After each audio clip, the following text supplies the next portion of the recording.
Hey snipers, I'm back with another tutorial on how to read the flow. A lot of folks have been asking me about how do I read the flow, if there is a proprietary algorithm that I use, is there a particular tool that I use, etc, etc. But honestly speaking, all you need to know are these basics that you can apply filters to on all these variety of flow tools that are available in the market. Personally, I'm going to use a platform called TradeTex, and then you can use the same filters there and try to understand what's happening in the flow. But without further ado, let's get into it and understand the basics and why we are using these filters. And I'll also give you a few examples from yesterday that I used to catch a particular trade. I will go over those examples and show you how to capture these flows and probably use them for profitable trading. Before we get into the screens, do like, comment, and subscribe to my channel so that we can keep posting these education content out there for free. Entering into a flow tool, this is how it kind of looks like. We do not have any filters at all. We do not have anything that is set right now. There's a lot of noise that you see on flow tools that you cannot comprehend what's going on in the market as you see how the screen looks like right now. But applying the right filters always gives you an edge of scaling down all this noise and also focusing on things that really matter to you. So when you click on the filters, you see that there are quite a few basic filters that you can go over. And I would never recommend someone who is trading short term to have a bias over calls versus puts. But if the market is trending higher or market is trending lower, you would want to focus yourself more on the calls versus puts. And that is something that I always tend to toggle, and I will always think about the market direction or something like that with respect to when cutting out the noise versus calls versus puts. Most of the time I don't use these filters at all. I don't tend to use calls versus puts or something like that. I don't pick and choose because market can reverse intraday. Whatever happens, I need to know what's happening in the market when the new particular news comes out and things like that, and that is why I never use that filter. But here you will see something called sweeps and blocks. So basically sweeps are the transactions that are taking place over multiple exchanges, and they want the fill to be done as quickly as possible, which basically kind of tells you some urgency in the trade as well.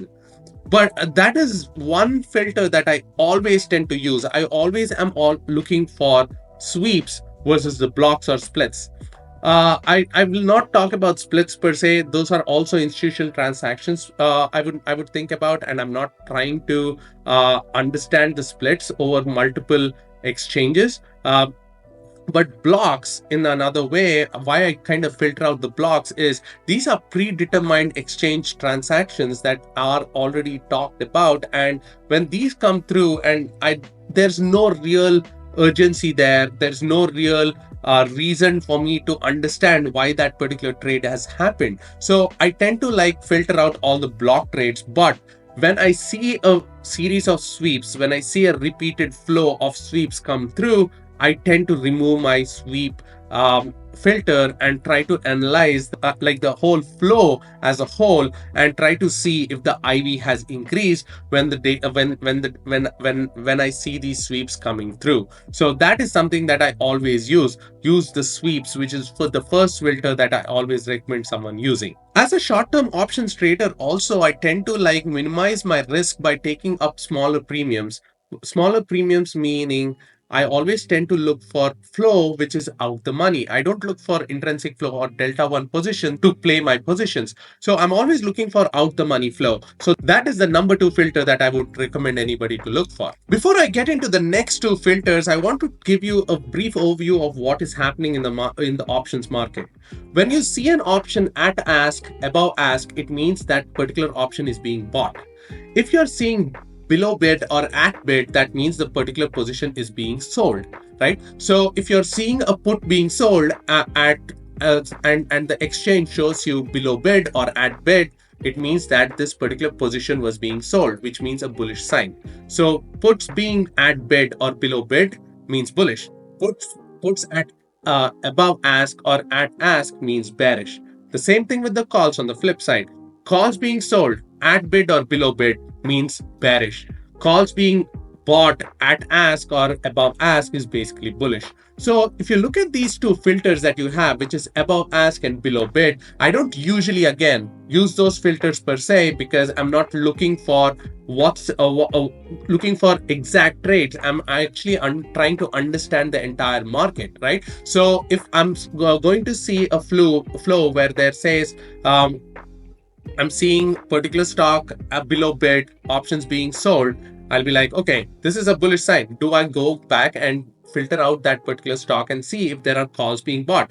So essentially what people do when they sell options positions is basically they are trying to use theta in their favor to make a living out of it. So like options traders, they don't really have to play the direction. They can always say the price can stay here, and this is where the bottom of the stock is. I don't think the stock will go any lower, and if it does go any lower, if I'm selling puts, I'm willing to buy the stock. If it goes above this, I don't think the stock goes above this particular position. God forbid, I hope nobody sells naked calls. But if you own stock, you can sell some covered calls, and you can make some money out of that calls that you hold as well. So those two filters that you're seeing, the above ask and below bid, these are things that you can toggle around, you can play around, but I don't recommend having those filters on there as well.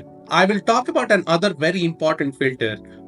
Sometimes from these exchanges, the flow can be a little bit more confusing. Again, we talked about below bid, above bid, at bid, at ask, above ask, and all these kinds of things. But sometimes there can be a misinterpretation from the data that is being sent out from the exchanges.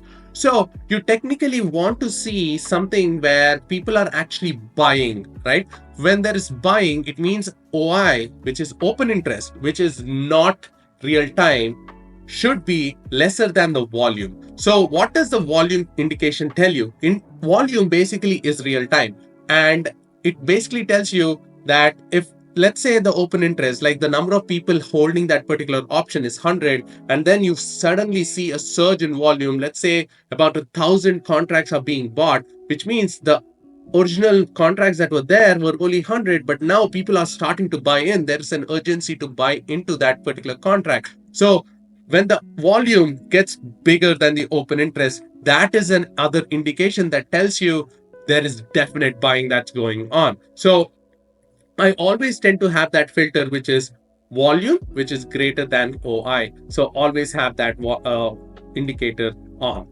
Here, I want to emphasize that volume is not about just buying the contract or something like that, right? Volume is basically a transaction. It can be a buy or a sell. And, let's say it's a call contract, and then there's a lot of below bid options that are coming through. It means that people are actually selling that contract as well. So you will see that in volume. But the only caveat here is when people are selling that, you will not see that in OI the next day when the OI gets updated. The next one, obviously, because I'm a short-term trader, I'm only looking for weekly, bi-weekly, or a few weeks out. I'm always going to have the short expiry, which again, I'm going to toggle around. So keep an eye out for that as well. Next one is I also do non-ETFs. The reason why I do non-ETFs is most of these institutions, if they hold a particular stock, they hold a particular position, they're always looking to hedge their positions using ETFs.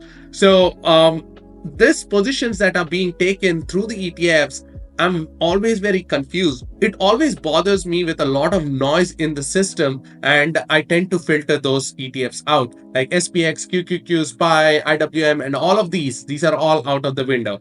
All I do with SPX, QQQ, IWM, and all the ETFs is use the levels, just the charts, just the trend lines. That's extremely technical. That's how I go with SPX and NDX plays. So I always tend to remove the non-ETFs as well. Obviously, for my type of trading, I don't really look for spreads. So I remove the non-spreads as well. Like I always am looking for directional flows, bought or sold, on calls or puts. So I always tend to have that filter as well. So overall, this is what I would always have. The other one, which is very new that I'm always using, is also called opening order, which basically gives you an idea as to someone opening an order for this particular stock. And this particular filter has removed a lot of that noise, but I tend to toggle it quite a bit because it removes a lot of wanted information as well. So I tend to toggle that, but overall, these are my tools. These are my filters that I use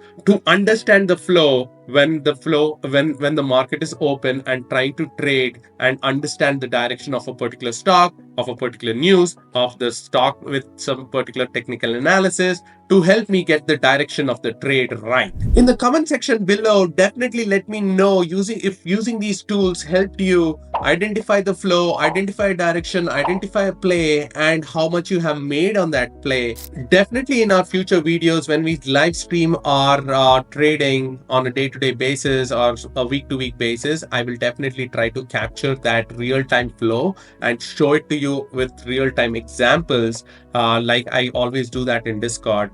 But if you like this video, do definitely subscribe to my channel and like and comment below so that I understand what you are looking for and what if this video was really helpful as well.